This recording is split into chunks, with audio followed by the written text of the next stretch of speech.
Assalamu alaikum students. So in our previous class we were discussing about the FDIs, that why companies, multinational companies go for the direct foreign investment in different countries, or why they choose for direct foreign investment in different markets. So what can be their objectives? First of all, we discussed that usually company go for the DFIs, that they have their two objectives. One, that they want to increase their revenues, and second one, that they want to decrease the costs. Obviously किसी भी multinational organization का main agenda क्या है, that they want to increase their revenues first of all. How they would increase their revenues? If they have matured in their domestic market, so what they're gonna do is they will try to start up their setups into the emerging markets, or those markets where they are feeling that there can be possibilities of future benefits. In that case, they will have to establish their subsidiaries into different countries, or those markets where the flaws are still available. So one objective, that they want to increase their revenues, and by which they can have either they can establish new setups, or they can acquire the existing businesses by which they can increase their existing setups. Secondly, they can also want to go for the reduced costs, and we also discussed the motives by which they can go for the reduction in their costs.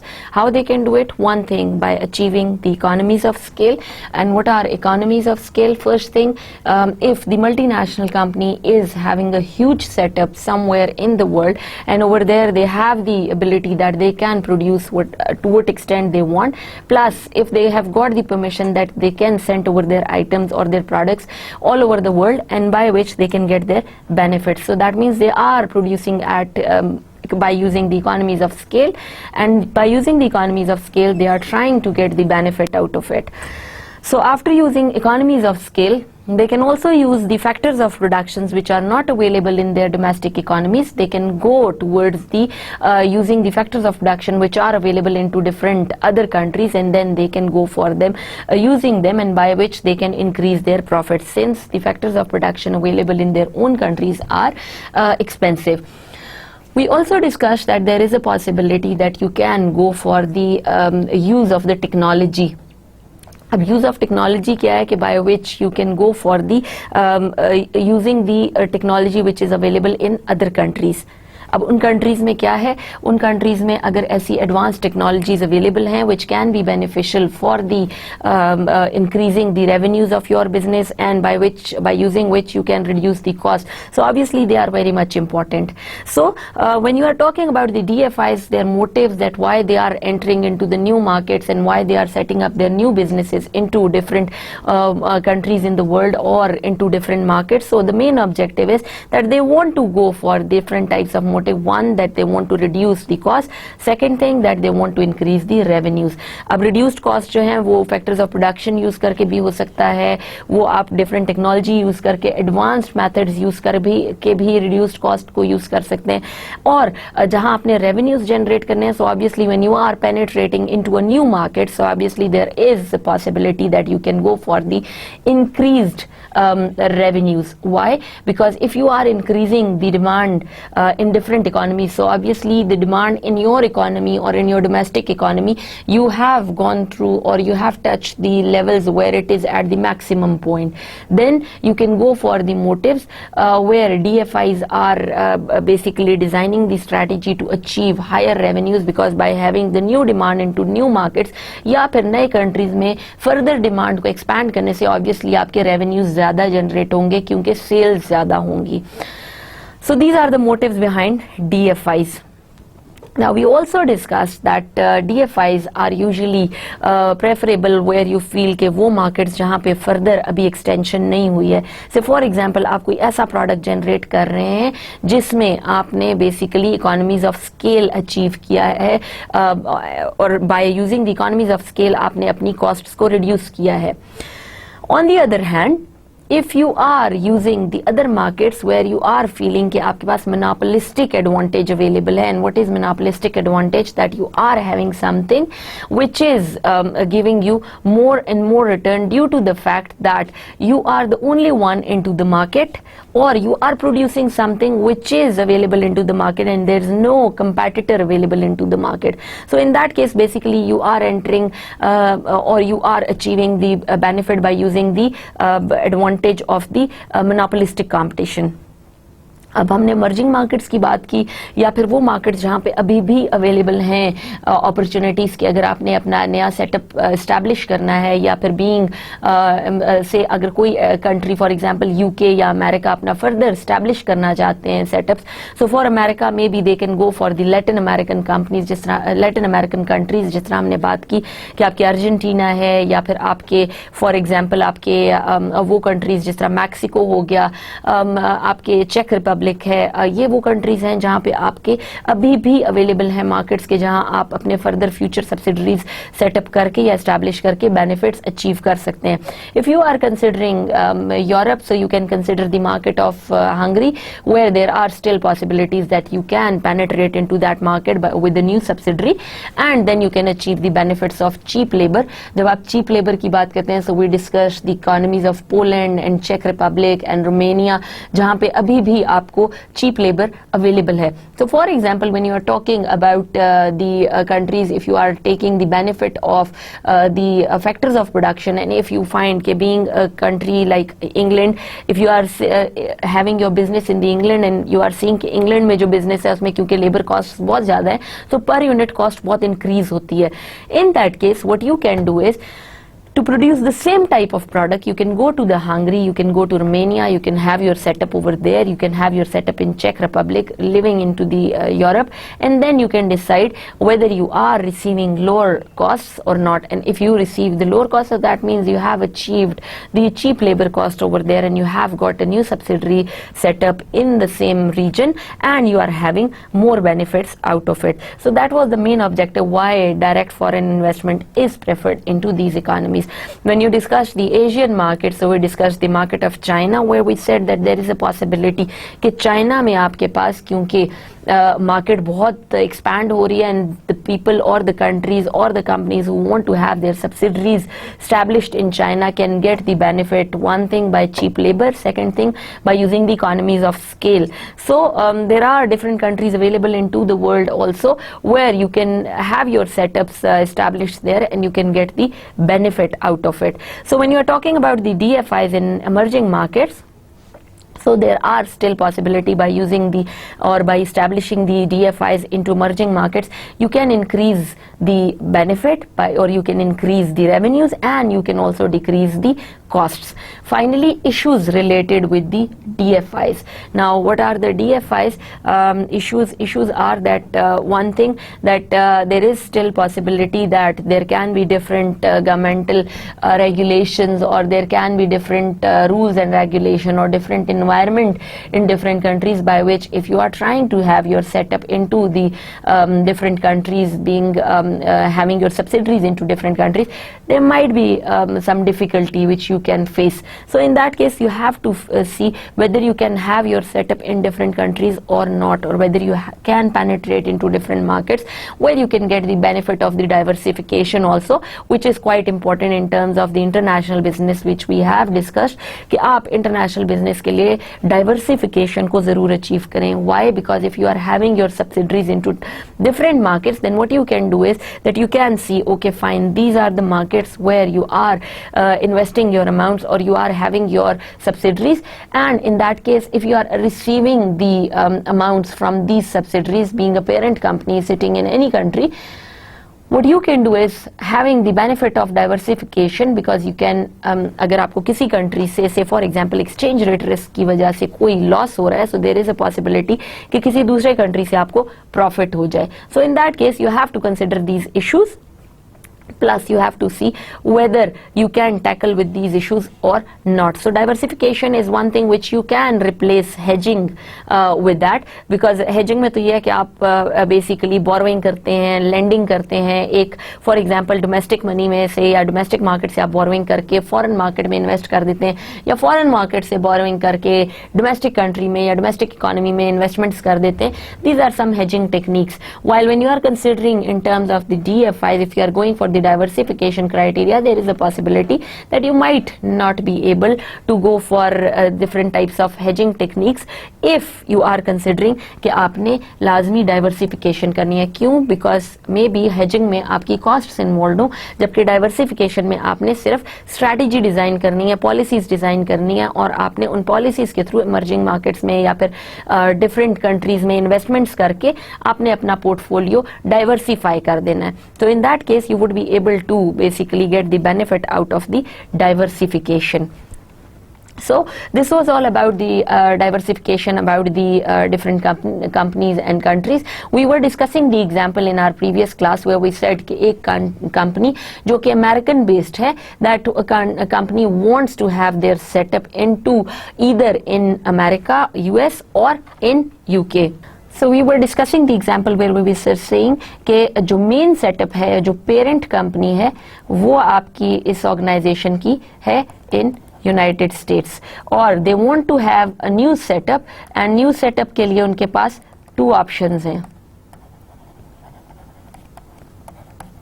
2 options क्या हैं उनके पास कि either they can have their setup in US, already जो आपका एक setup है US में उसको expand करें और एक नया plant establish कर दें in United States और in United Kingdom.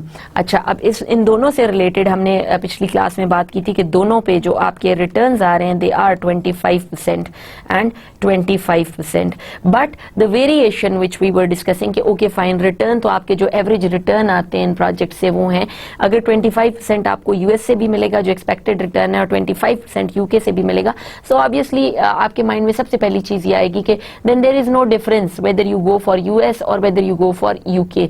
So 25% return तो available है in both cases. Then we discussed about the variation where in one case there was 0.09 and in other case it was 0.11.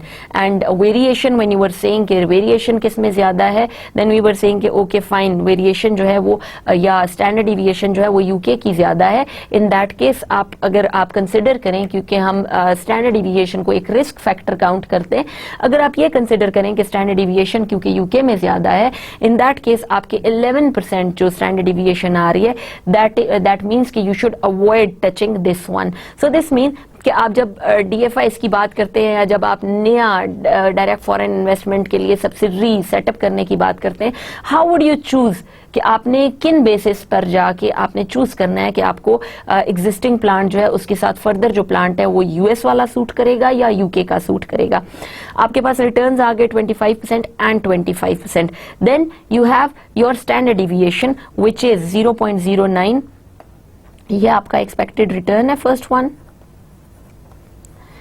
और फिर इसके बाद आपके पास स्टैंडर्ड डिविएशन आ रही है which is 0.09 for US and 0.11 for UK. Finally, it was given that you are also obviously जब आप इन दोनों projects की बात करेंगे then you have to see the correlation between the projects also.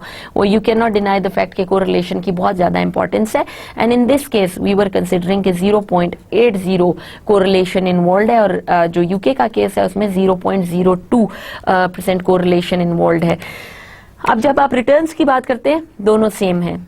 जब आप ये बात करते हैं कि आपके पास स्टैंडर्ड डिविएशन या वेरिएशन कितनी है, सो ऑब्वियसली वेरिएशन जितनी कम होगी वो प्रोजेक्ट प्रेफरेबल होगा. सो पहले वाले प्रोजेक्ट में जो यूएस के ही अंदर आपने दूसरा सेटअप लगाना है, that has got the variation of 0.09, while when you consider the setup of UK that has the variation of 0.11. अच्छा जी, अब स्टैंडर्ड डिविएशन को अगर आप सिर्फ कंसिडर करें तो obviously you will go for the project which is in US, because उसमें आपकी वेरिएशन या स्टैंडर्ड डिविएशन कम आ रही है, रिस्क्स कम इन्वॉल्व हैं. और अगर आप सिर्फ ये दो फैक्टर्स आपके पास अवेलेबल हों, सो आपके पास रिटर्न और स्टैंडर्ड डिविएशन जो रिस्क और रिटर्न है ये दोनों ये मेजर कर रहे हैं, रिस्क्स एंड रिटर्न. रिटर्न आपका एक्सपेक्टेड रिटर्न है जो शुरू में दिया हुआ है फर्स्ट रो में, और आपका रिस्क जो है that is measured by sigma. तो अगर आपने रिस्क और रिटर्न को कंसिडर करें और then you have to decide, so obviously आपके माइंड में आएगा कि क्योंकि यूनाइटेड स्टेट्स में ही अगर आप सेटअप्स लगा लें या एस्टैब्लिश कर लें, इन दैट केस आपका रिटर्न तो सेम रहेगा विच इज 25%, बट रिस्क जो है वो रिड्यूस्ड है इन यूनाइटेड स्टेट्स।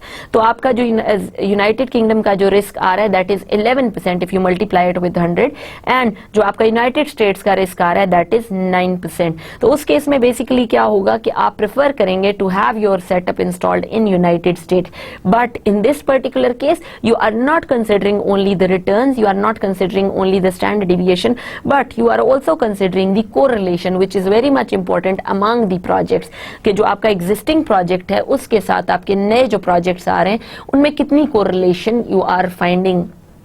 जब हम बात करते हैं कोरिलेशन की, so correlation we have discussed it in detail in our previous 3-4 lectures, कि कोरिलेशन जितनी कम होगी इन दिस केस बिकॉज आप डाइवर्सिफिकेशन चाह रहे हैं उतनी ही प्रेफरेबल है।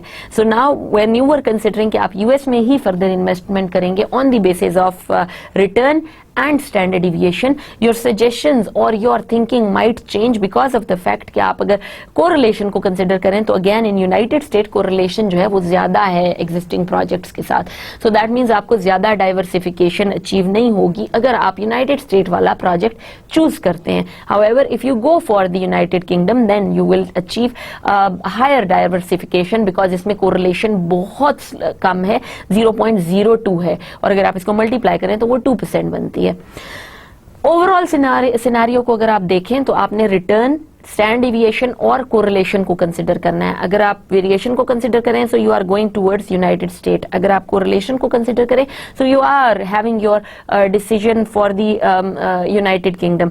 सो what will be the overall decision? आप इस तरह से ओवरऑल इन वैल्यूज को देख के डिसीजन नहीं ले सकते। What you need to do is you need to see और you need to calculate the values of the whole portfolio. और वो पोर्टफोलियो किस तरह से डिजाइन होगा जो हमने प्रीवियस क्लास में किया था, that was between United States existing project and the United States new project which they are expecting.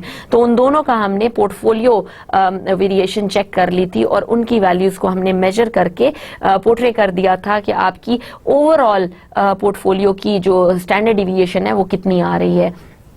Then it was somewhat around 0.00864 somewhat. That means कि अगर आपकी next जो अभी हम करेंगे वेरिएशन हम फाइंड करेंगे पोर्टफोलियो की, अगर उसकी वैल्यू पिछली कैलकुलेशन जो हमने पिछली क्लास में की है उससे कम आती है, so that means you will go for the this project which we are considering right now. अब अभी जो हमने कंसिडर करना है इस क्लास में हमने प्रोजेक्ट, वो कौन से प्रोजेक्ट्स हैं कि if the new project is located in United Kingdom, the portfolio variance for the overall firm we are considering. So in this case basically you are trying to see कि अगर आपने जैसे पिछली क्लास में हमने किया था कि आप ये चेक कर रहे थे कि आपके पास कोरिलेशन या सॉरी जो आपकी पोर्टफोलियो वेरिएंस है वो बिटवीन यूएस एंड यूएस किया था केस 1 में। In this one this is your case 2. So in this case you are trying to see the portfolio variance between आपके किसके आ जाएगा यूएस फर्म जो एग्जिस्टिंग सेटअप है एंड यूके का जो नया सेटअप लॉन्च करना चाह रहे हैं, इन दोनों के दरमियान आप पोर्टफोलियो वेरिएंस देख लेंगे। और अगर इस पोर्टफोलियो वेरिएंस की वैल्यू कम आती है इस पोर्टफोलियो वेरिएंस से, then you will choose this one. जिसकी भी वैल्यू कम आएगी you have to choose that one. So let's move on with this. So what you gonna do is, जिस तरह हमने पिछली एग्जांपल में किया था कि वेट्स असाइन किए थे, so your waits for first project was 0.70 whole square and the standard deviation in this case is given as 0.10 which was given in your question कि आपका जो नया प्रोजेक्ट लॉन्च हो रहा है in UK sorry in US जो existing project है उसकी आपके वेट और स्टैंडर्ड डिविएशन ये गिवन है। तो आपका ये आ जाता है WA आपका बेसिकली रिप्रेजेंट कर रहा है एग्जिस्टिंग प्रोजेक्ट इन यूएस। अच्छा जी, अब आप बी जो है वो क्या रिप्रेजेंट करेगा, जो आपका न्यू प्रोजेक्ट आप यूके में स्टार्ट करना चाह रहे हैं उसको रिप्रेजेंट कर रहा है। सो इन दिस केस आपने वेट्स और स्टैंडर्ड डिविएशन तो ले ली जो कि आप ले रहे हैं एग्जिस्टिंग प्रोजेक्ट की। Now you have to go for the one where you are considering कि आपके पास दूसरे प्रोजेक्ट के लिए क्या वेट लेफ्ट है। सिंस टोटल वेट आपका 100 होना चाहिए, तो अगर आपका प्रोजेक्ट ए का वेट 70 है सो प्रोजेक्ट बी का 30% होगा। होल स्क्वायर टाइम इसकी वेरिएशन कितनी थी जो हमारे पास गिवन थी, उसमें जो क्वेश्चन में गिवन थी यूके की, that was 0.11 and then you have to consider the values in a way like 0.7, then wait for B which is 0.3, then आपकी standard deviation for A which is 0.10 and then standard deviation for B which is 0.11 and then the correlation between the two which is given as 0.02 in this case. So basically you are trying to see कि आपकी US और US के दरमियान में कितना portfolio variance आया है, and now in this particular case you are trying to see कि आपके पास UK और US के दरमियान कितना पोर्टफोलियो वेरिएंस आ रहा है. जितना वेरिएंस कम हो उतना प्रेफरेबल है for the parent organisation. In this case we are trying to find कि आपका जो प्रीवियस वेरिएंस आया था वो इस वेरिएंस से ज्यादा है या कम है. उसी की बेस पे आप फाइनल डिसीजन करेंगे कि आपको यूके में अपना नया सब्सिडरी सेटअप स्टार्ट करना है या फिर आपने यूएस में ही एग्जिस्टिंग बिजनेस को एक्सपैंड करना है और नया सेटअप स्टार्ट करना है. So let's do the calculation. Take out your calculators. आप देखें कि आपकी कैलकुलेशन मेरी कैलकुलेशंस के साथ मैच हो रही हैं या नहीं. सो 0.70 को जब आप स्क्वायर लेते हैं, so you get the value 0.70 times 0.70 और square will give you value 0.49. Now when you do it 0.10 multiply by 0.10 or take the square, so you get 0.01. Now move on towards the 0.30 square and you get the value 0.09.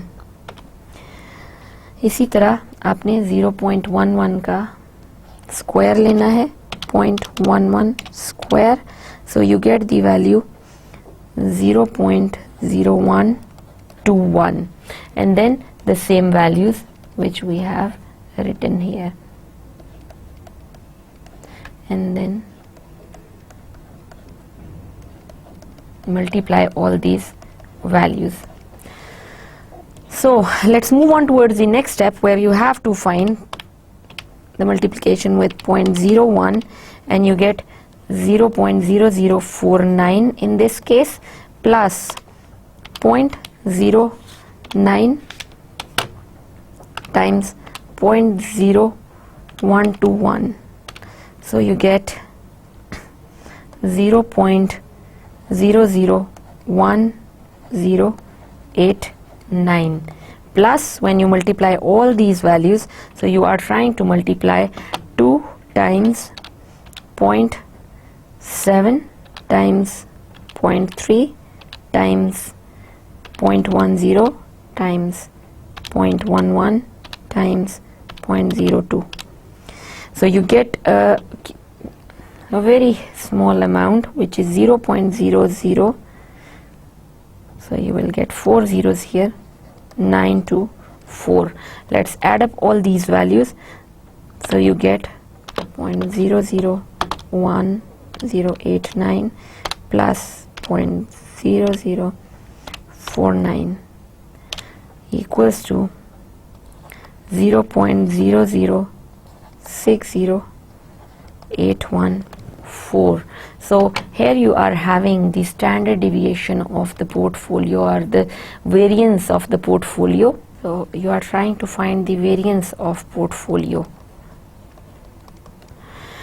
आपके पास variance आ गया, तो जितनी variation ज्यादा होगी उतना project risky ज्यादा है. So in this case, last case में जो हमने पिछले लेक्चर में आइडेंटिफाई किया था, तो जो आपका केस 1 था उसमें आपके पास वेरिएशन जो थी वो आ रही थी 0.008 समथिंग, और इस केस में आपके पास जो केस 2 है इसमें आपके पास आ रही है वेरिएशन 0.0060814 की. So obviously this value is bigger than this value.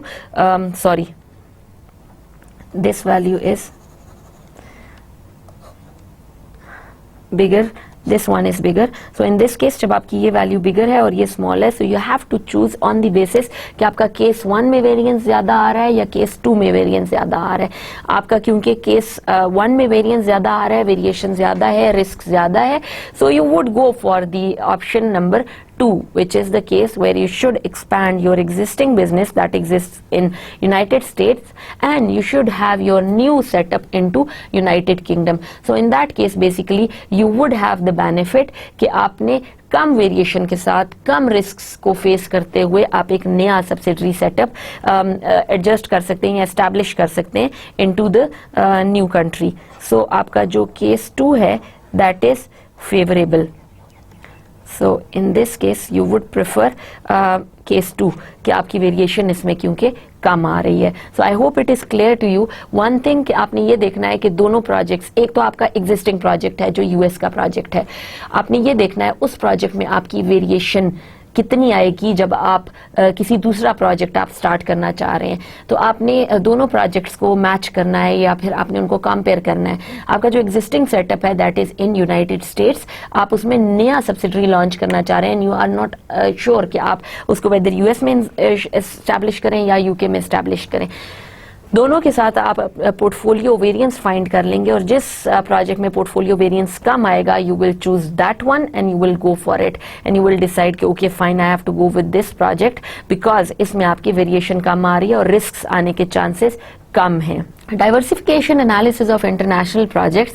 Since we have already discussed कि diversification जो है that is the most important factor when you are having your international business. So like any investor, a multinational company with projects positioned around the world is concerned with the risk and return characteristics of the projects. तो जब आप बात करते हैं multinational companies की तो उनके mind में दो चीजें main important things हैं. One thing that how much return they will get from their new project. Second thing that how much risk will be attached with that. So जब आप बात करते हैं basically risks की और returns की in terms of multinational companies, the main agenda for the multinational company is one thing that they want to achieve higher returns. उस case में क्या है कि आपकी बेसिकली मल्टीनेशनल कंपनीज का ऑब्जेक्टिव है टू अचीव हायर रिटर्न्स. अब वो आपके बेसिकली मैथमेटिकल टर्म्स में जब आप उसको कैलकुलेट करते हैं तो आपके एक्सपेक्टेड रिटर्न्स आते हैं कि आपके किसी प्रोजेक्ट से एक्सपेक्टेड रिटर्न्स कितने होंगे इन फ्यूचर. तो आप जब मैथमेटिकल टर्म्स में बात करते हैं कि how much return you want, so you basically go for the criteria where you consider कि आपके एक्सपेक्टेड रिटर्न्स क्या हैं किसी भी प्रोजेक्ट से. सो एक तो एजेंडा हो गया मल्टीनेशनल कंपनीज का to have higher expected returns. दूसरा एजेंडा क्या है आपका, उसमें आप बेसिकली आइडेंटिफाई करते हैं that you want to reduce the risk. तो उस केस में आपका क्या है कि जो रिस्क फैक्टर है that is basically standard deviation या वेरिएंस है. सो आपके जो दो agendas being a multinational companies आ जाते हैं कि आपको हायर रिटर्न्स चाहिए और लोअर रिस्क्स चाहिए. So that means your ideal situation would be the one where you can get more and more benefit or higher returns out of reduced costs या फिर reduced risks. So वो आपका main जो prime आपका objective है that is somewhat कि आपने अपनी मल्टीनेशनल ऑर्गेनाइजेशन के थ्रू हायर प्रॉफिट्स और लोअर risks के थ्रू ऑब्जेक्टिव्स अचीव करने हैं. So the portfolio of all project reflects the multinational companies in aggregate. तो जो पोर्टफोलियो डिजाइन करते हैं वो बेसिकली एग्रीगेट शो करता है डिफरेंट मल्टीनेशनल कंपनीज का. अब अगर आप ये देखें कि आपके पास डिफरेंट प्रोजेक्ट्स हैं, project A has the highest expected return and greatest risk. आप इसको किस तरह से फाइंड करेंगे कि अगर आप इस पॉइंट को यहाँ मैच कर दें तो आप अगर देखें तो यहाँ से भी हायर पॉइंट है और यहाँ पर भी ये हायर पॉइंट है. दैट मीन्स इसमें हाईएस्ट लेवल के ऊपर रिस्क्स रिटर्न्स हैं और हाईएस्ट लेवल के ऊपर भी आपके जो रिस्क्स हैं वो इन्वॉल्व हैं. तो रिटर्न्स भी ज्यादा हैं और रिस्क्स भी ज्यादा हैं. और obviously when you do a business so you know it कि आपको अगर रिटर्न ज्यादा आएंगे then must be higher risks attached to it. In this particular project, which is project A, has highest expected return and greatest risks. आपका objective क्या है that you would find an efficient frontier या frontier of the efficient project portfolios. आपने ये तमाम points के ऊपर एक ऐसा फ्रंटियर अचीव करना है जो कि आपको एफिशिएंट रिटर्न्स पोर्ट्रे कर सके. When the projects are combined approximately the project portfolio may be able to achieve a risk return trade off. जब आप trade off की बात करते हैं, so basically क्या है कि अगर आपने highest returns लेने, so you might have to trade off with some type of risk. तो कुछ ऐसा project आप achieve कर लें या portfolio ऐसा achieve कर लें in which you can achieve a risk and return trade off exhibited by any of the points on the frontier of the efficient project portfolios. So basically जब आप बात करते हैं efficient portfolio की, efficient project portfolios की, efficient frontiers की, so that is the agenda for a multinational companies where they can achieve the risk return trade-off, and that these are the points where on the frontier you achieve the highest efficient portfolio. और वो efficient portfolio क्या होगा कि कुछ इस तरह से आप डिसाइन करें कि maximum returns achieve हों with least risks involved. Obviously आप इस point के ऊपर तो ये पॉइंट आपका नहीं है जिसमें आपका एफिशिएंसी शो हो रही है, बिकॉज इसमें आपके अगर रिस्क कम है तो रिटर्न्स भी कम है. Your objective is to achieve somewhere where you can achieve higher returns and with your lower risks attached to it. तो आपका जो efficient portfolio डिजाइन होगा या efficient frontier डिजाइन होगा, that will portray the trade off between any points on the frontier of the efficient project portfolios. Project portfolios along the efficient frontier exhibit minimum risk for a given expected return. So जो project portfolios हैं along with their efficient frontiers, what they are going to exhibit या वो क्या show करते हैं कि minimum risk for a given expected return. तो जो भी आपका expected return है उस पर given minimum risk कितना हो सकता है, that is the point of efficient frontier. Of these efficient project portfolios, a multinational company may choose one that corresponds to its willingness to accept risk. अब जब आपके पास वो एफिशिएंट पॉइंट अचीव हो जाता है तो एफिशिएंट प्रोजेक्ट पोर्टफोलियोज जो हैं उनमें मल्टीनेशनल कंपनी में चूज दैट प्रोजेक्ट या that portfolio that corresponds to its willingness to accept the risk, because risk के बगैर तो ऑब्वियसली आप रिटर्न्स को अचीव नहीं कर सकते.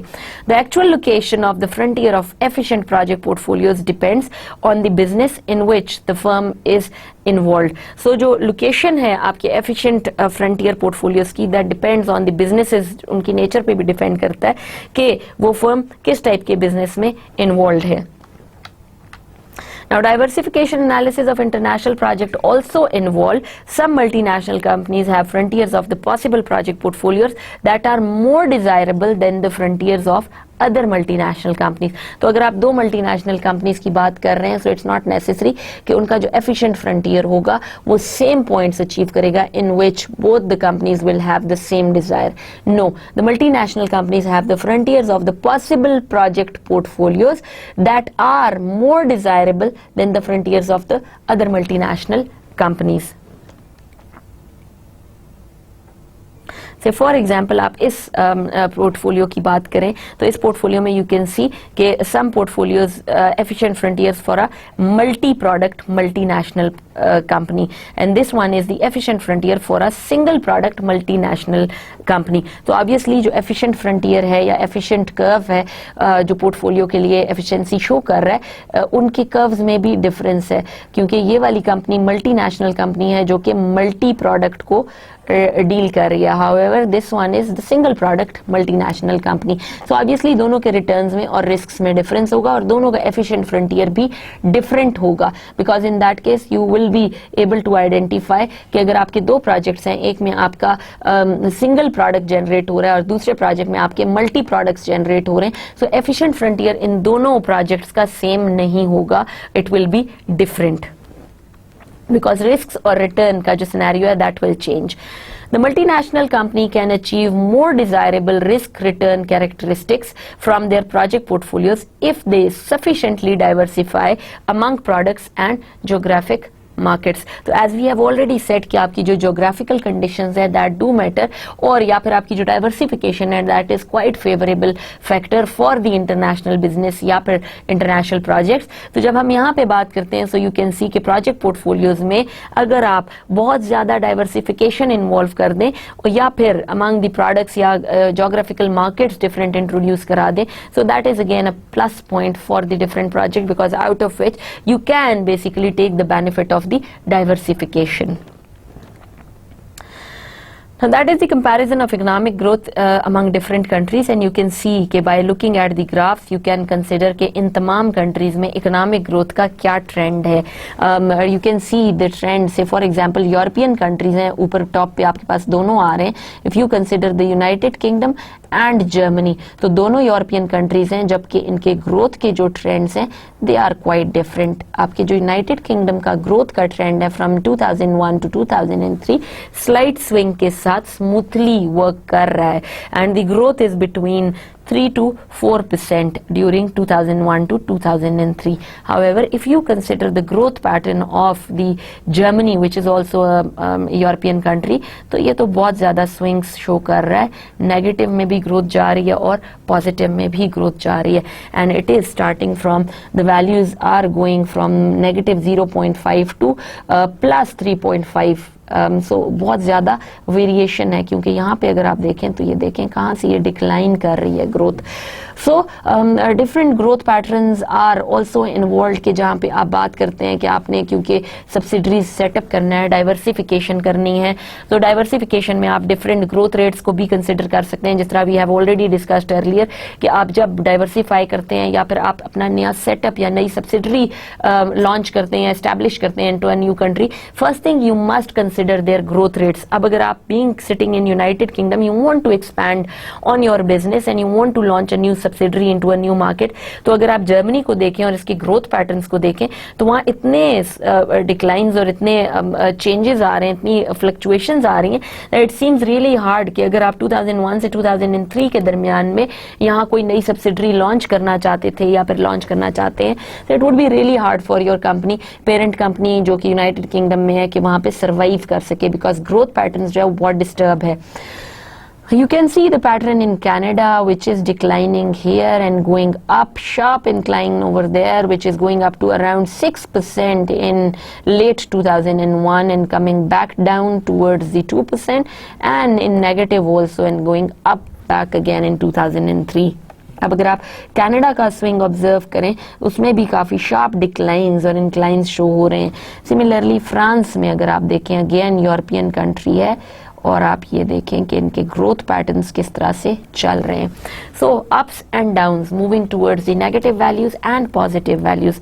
Now this is Japan and Mexico. आप ये देखें कितना sharp up and down, up and down. So वो तो बेसिकली बहुत ज़्यादा up and down moves show कर रहा है. सेम हियर आप ये देख लें कि बहुत ज़्यादा स्मूथ अगर आप ग्रोथ रेट चेक करना चाहें out of all these 6 countries. So what do you think which country is the most stable economy considering the economic growth rates? Yes, so United Kingdom, you can see कि United Kingdom का जो trend है that is between up to 3%, जो कि वो target करके achieve भी करते हैं. While if you consider the Germany और specially you consider the Mexico और जापान, तो यहाँ पे बहुत ज़्यादा स्विंग्स अवेलेबल हैं. But again on the other hand these are the emerging economies. अगर आपको कोई favorable condition मिलती है जिसके through you can go and install your setup over there in these economies, but you must consider कि अगर growth rate affect होते हैं तो उनका impact आपके newly launched subsidiary के ऊपर क्या आएगा. So that can be one other aspect. Decision subsequent to DFIs के जब आपने DFI setup launch कर दिया, so what can be the decision? Some periodic decisions are necessary.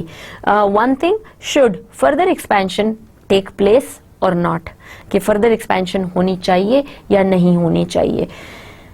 Secondly, should the earnings be remitted to the parent or used by the subsidiary? तो जिस तरह हमने बात की थी कि जो अर्निंग्स होती हैं जो कि सब्सिडरी से आती हैं वो री इन्वेस्ट हो जानी चाहिए या रिमिट हो जानी चाहिए टू द पेरेंट कंपनी.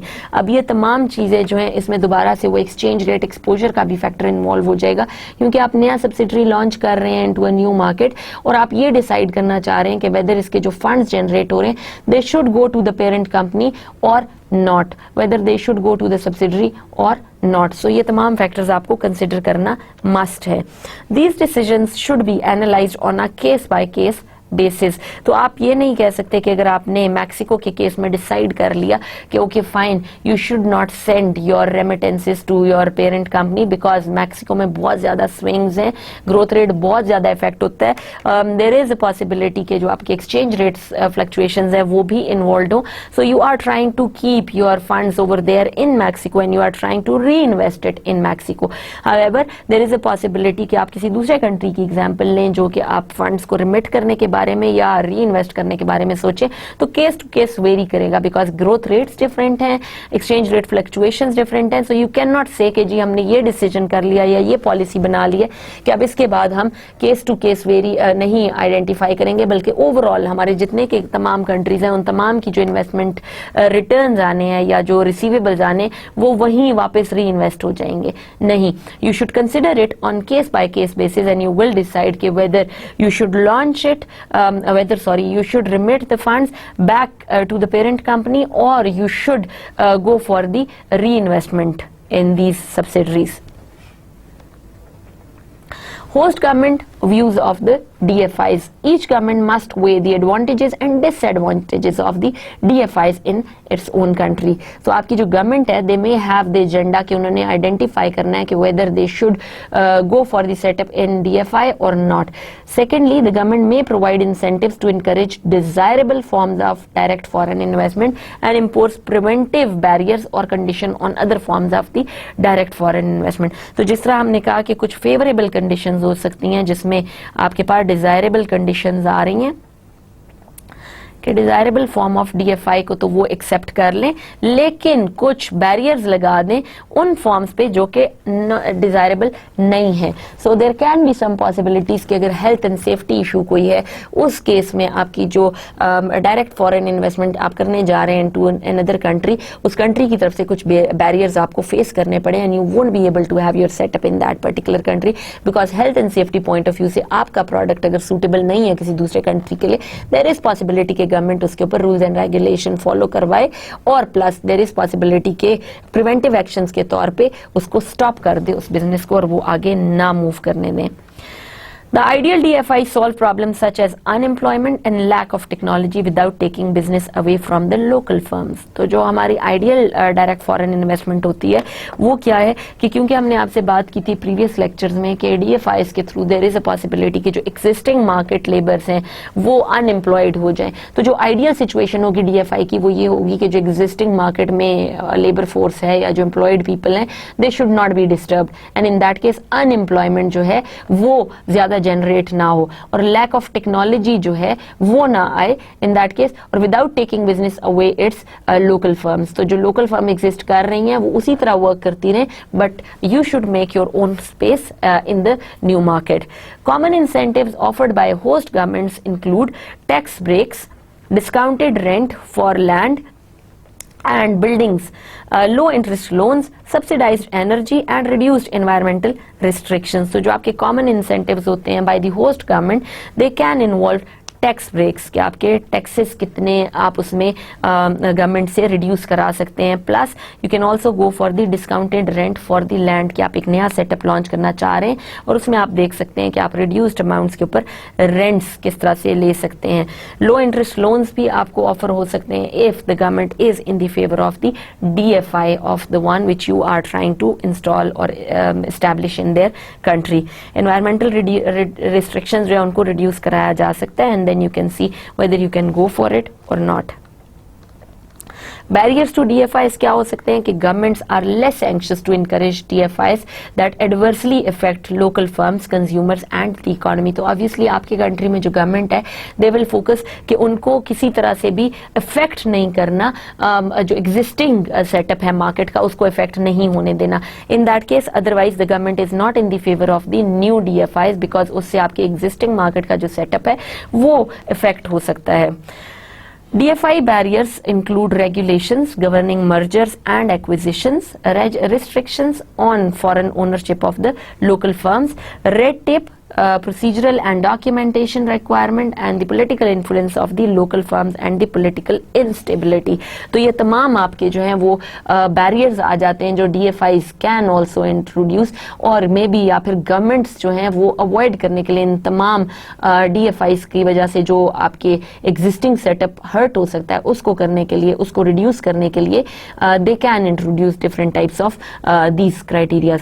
या फिर आप इस तरह से ले लें कि restriction on foreign ownership of the local firms, तो आपके जो प्रोसीजरल या डॉक्यूमेंटेशन रिक्वायरमेंट्स हैं जिसमें political influence of local firms या पॉलिटिकल इंस्टेबिलिटी इन्वॉल्व है, that can also be one factor जिसकी वजह से आपके DFIs can be affected. Some governments allow international acquisitions but impose some special requirement on multinational companies that desire to acquire a local firm. तो आपका basically क्या होता है कि गवर्नमेंट्स जो हैं वो मे बी फेवर में हों कि आप इंटरनेशनल एक्विजिशंस कर लें, लेकिन they should impose special requirement कि आपने फाइन एक्विजिशंस तो करनी है on multinational, being a multinational company, but desire to acquire a local firm and they might have some restrictions attached to it. Such conditions include environmental constraint कि अगर आप एक नया सब्सिडरी लॉन्च करेंगे हमारे मार्केट में, लोकल मार्केट में, तो it will not effect the environmental laws या कंस्ट्रेंट्स. तो आप ये देखेंगे या ये प्रॉमिस करेंगे कि जो नया DFI इंट्रोड्यूस होगा उसकी वजह से एनवायरमेंटल कंस्ट्रेंट्स नहीं इंट्रोड्यूस होंगे, रिस्ट्रिक्शंस नहीं इंट्रोड्यूस होंगी ऑन लोकल सेल्स, क्योंकि आप लोकल सेल्स जो हैं वो भी इफेक्ट नहीं होंगी, रिस्ट्रिक्शंस जो लोकल सेल्स पे हैं वो नहीं इफेक्ट होंगी, और एम्प्लॉयमेंट रिक्वायरमेंट जो है वो हर्ट नहीं होगी. तो जो गवर्नमेंट्स हैं they can usually go for the criterias where they can see कि एनवायरमेंटल कंस्ट्रेंट्स जो है उनको फॉलो करके या उनको कंसिडर करके, रिस्ट्रिक्शन ऑन लोकल सेल्स वो भी कंसिडर करके, एंड एम्प्लॉयमेंट रिक्वायरमेंट तमाम को फोकस करके multinational might be getting some permission कि आप एक लोकल फर्म को एक्वायर कर सकते हैं in foreign market. So let's review today's lecture. First thing, the DFI's objective for the international diversification is discussed in this lecture. जब DFIs introduce करते हैं एक नया सब्सिडरी या फिर एक्वायर करते हैं कोई existing business को टेक ओवर करते हैं, what their objective is that first thing they want to achieve the benefit of international diversification. International diversification क्या है कि आप different countries में different currencies के साथ investment कर दें या फिर अपने नए setups को launch कर दें या establish कर दें. आप एक नया business setup करते हैं, for example आप acquisition कर लेते हैं किसी कंट्री में, एग्जिस्टिंग बिजनेस जो है उसको एक्वायर कर लेते हैं, दैट इज ऑल्सो DFI. अब DFI इंटरनेशनल डाइवर्सिफिकेशन करके क्या बेनिफिट लेगा, बिकॉज अगर आप हेजिंग नहीं कर रहे हैं तो international diversification can also help you in hedging. क्यों? क्योंकि आप अगर डिफरेंट किस्म की करेंसीज में इन्वेस्टमेंट्स कर रहे हैं, डिफरेंट किस्म की करेंसीज में आपके DFIs एस्टैब्लिश हुए हैं, what will happen ultimately that you will decide कि जी अगर किसी एक से आपका लॉस हो रहा है तो दूसरे से आपका बेनिफिट भी पॉसिबल है. So international diversification is always in the favour of your multinational company.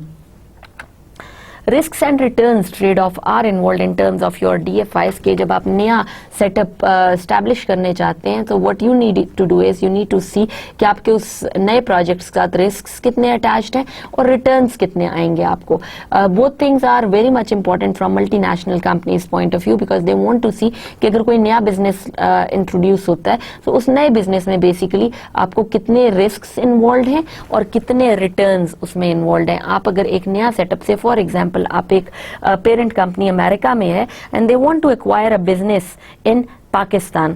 अब अगर वो मल्टीनेशनल कंपनी एक बिजनेस एक्वायर कर लेती है in Pakistan and they want to see कि पाकिस्तान में इस सब्सिडरी से उनको कितना रिटर्न आएगा और कितने रिस्क्स अटैच्ड हैं as compare to the one where they want to see कि या फिर वो इंडिया में कोई कंपनी एक्वायर कर लें जहां पर they are trying to see कि वहां कितने रिस्क और रिटर्न्स अवेलेबल हैं.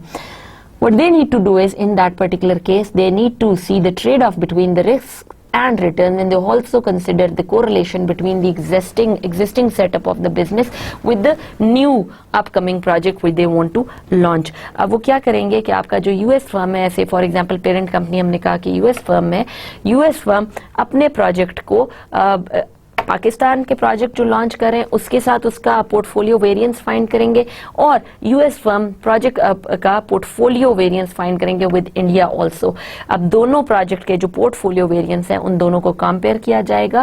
What you need to do is कि you need to focus on the fact कि जितना वेरिएंस कम होगा उतनी ही फेवरेबल कंडीशन होगी और आपको ज्यादा रिटर्न्स मिलेंगे। सो जितनी वेरिएशन कम है उतना मल्टीनेशनल कंपनी के लिए फीजिबल है कि वहां पर वो अपना सेटअप लॉन्च कर दें। In case of Pakistan and India you need to see कि किस सेटअप में आपको ज्यादा प्रॉफिट्स आ रहे हैं और किस सेटअप में आपको ज्यादा रिस्क्स अटैच्ड हैं। सो ऑब्वियसली इन दोनों को कंसिडर करके जब आप पोर्टफोलियो रिटर्न्स का पोर्टफोलियो वेरिएंस का फॉर्मूला में प्लग करेंगे जो भी हमने न्यूमेरिकल सॉल्व किया इन दिस क्लास, तब यू वुड आइडेंटिफाई कि आपको कौन सा प्रोजेक्ट चूज करना है। वो प्रोजेक्ट जिसमें ज्यादा वेरिएशन नहीं है, आप वो प्रोजेक्ट चूज करेंगे जिसके वेरिएशन का आंसर मिनिमम होगा या कम होगा।